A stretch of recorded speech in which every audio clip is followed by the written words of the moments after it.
Hello everyone, welcome back again to my channel. It's your girl Enuma. Welcome. Hope you all are doing well. Hope your days have been great. And yeah, today going to be day 17 of the 30-day challenge, and it's going to be a quick one actually. So today I happen to be up and I spent majority of my time this morning catching up on some much needed sleep. Yes.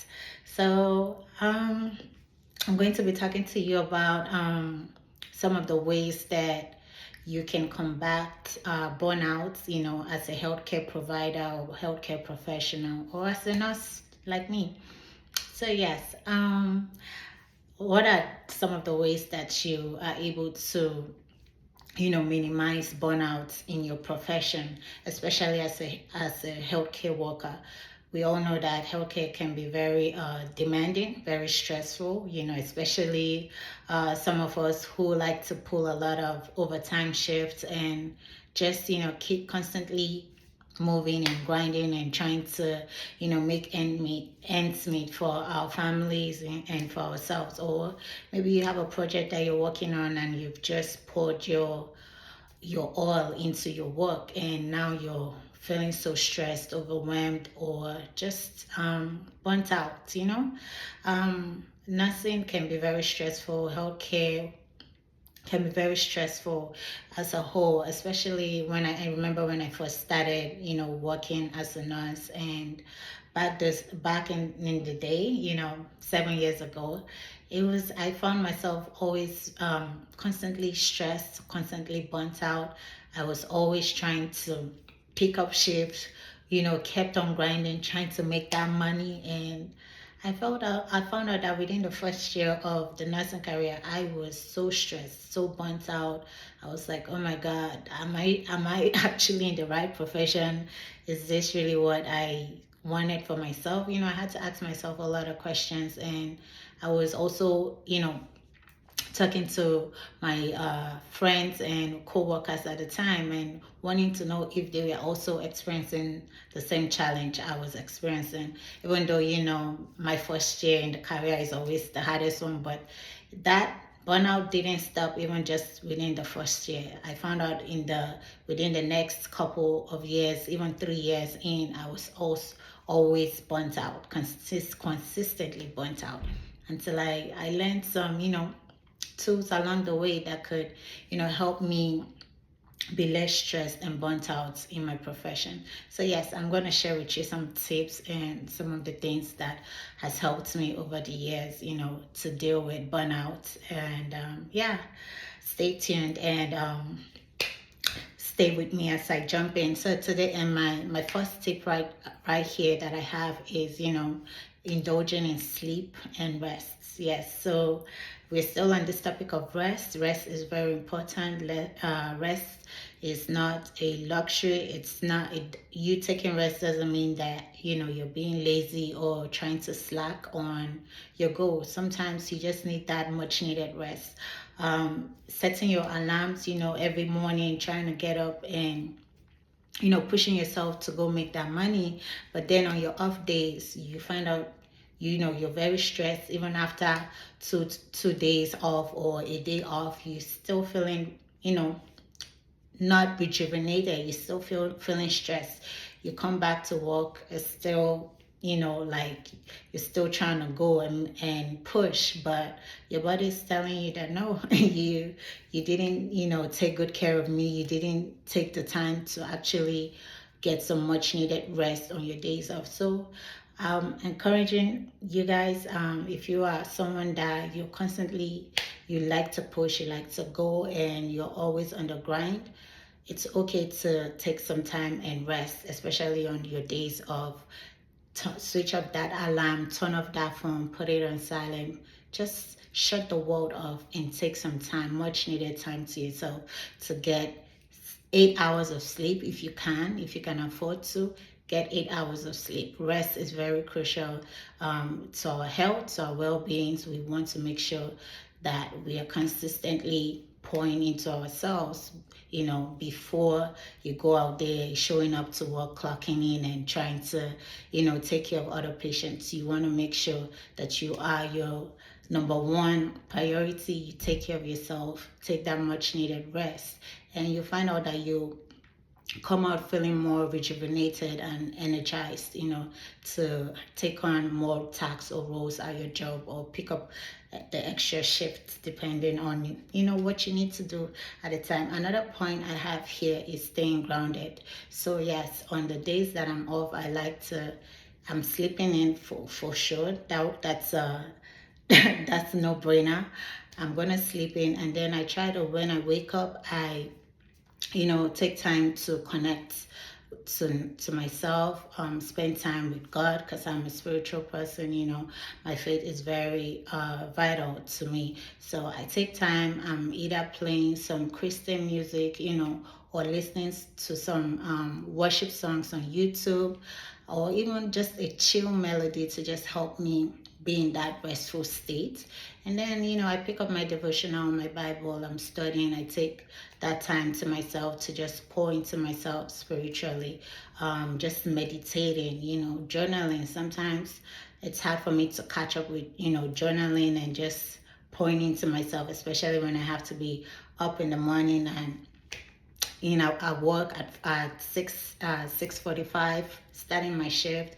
You come back late in the evening, you're tired, you don't have time to do all those things that keep you grounded. So for me, on my days off, I actually prioritize, those quiet moments, staying grounded, meditating, doing my journals, either gratitude journals or just journaling, and just getting my emotions out there. And I find out that eventually I do feel peace. I'm not as stressed or anxious, and I'm able to, start my day right, when I am able to do all those things and not just jumping and going like a rat race. But yes, taking that time to stay grounded is very crucial for us as healthcare workers, to be able to pour back into ourselves. And, you come out, you're able to help others, help your patients, and not feel as stressed while you're at work. Another point I have here is setting boundaries with work. So yes, that is a big one for me, especially on my days off. Sometimes, you feel so tempted. Yes, the money is important. Yes, we have these bills that need to be paid. We have people maybe, from our home countries that we need to send money to and help, or we just have a tax or a project that we're working on and we need that extra money.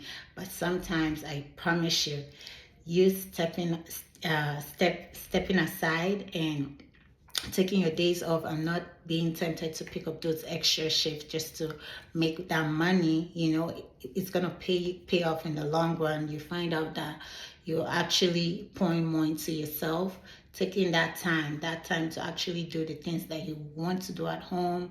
If it's just staying at home, or resting and enjoying that day off, or it could also be like taking vacations. Some people hardly take their vacations, and their PTOs. The thing just keeps racking up year in, year out, and they're not, at the end of the year, they don't even take any vacation to do something, for themselves. So I encourage us, I'm encouraging myself at the same time. It's okay to take your days off and do the needful.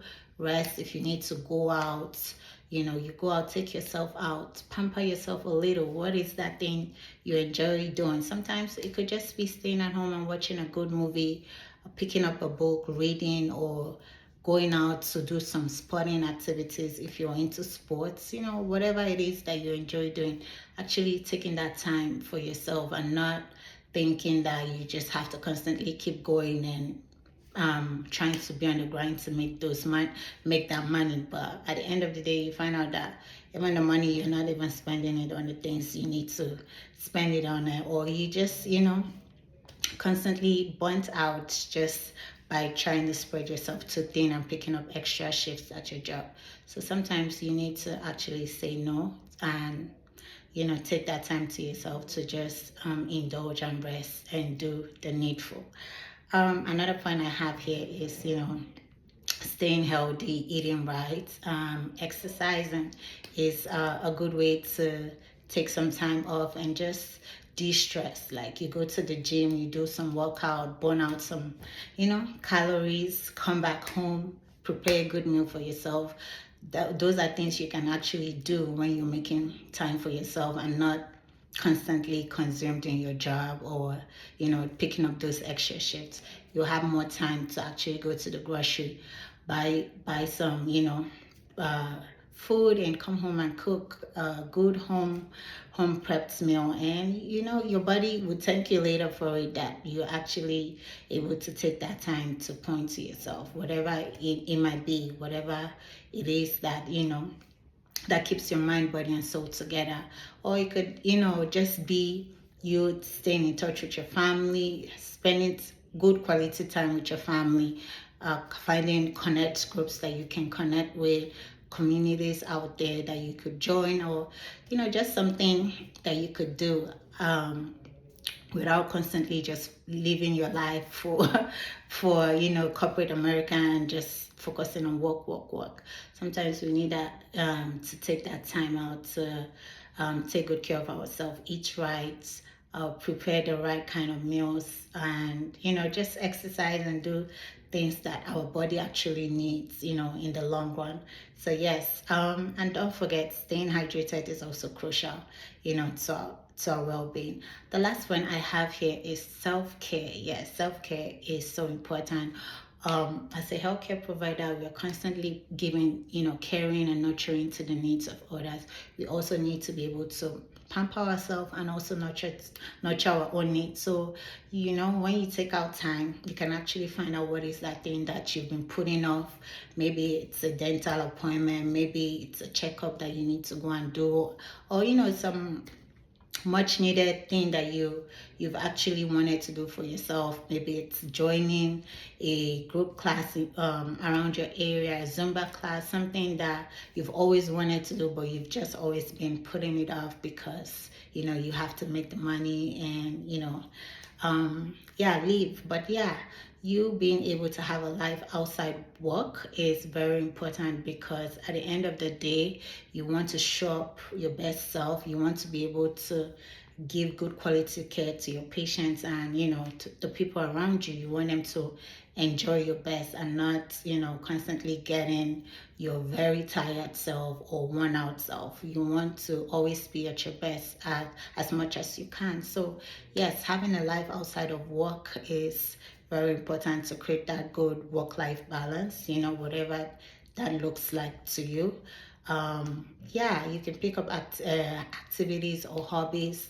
I remember last year, during the summer, I started, taking up swimming lessons, just something I know I've always been wanting to do or learn over years, but because of little amount of time and just me constantly going, I never, took the time. So I did take up a swimming class, and I was very thankful, when I looked back, that I made good use of that time to, do that thing I really wanted to do. I've always wanted to do. What else? I don't know what else it could be for you. It could be maybe an art class, if you're into crafts, if you're into texture designing, picking up a class and just learning, building new skills and new hobbies for yourself that you actually enjoy doing, and not just all focused on work. So or it could just be something like spirituality, going back to church, being able to attend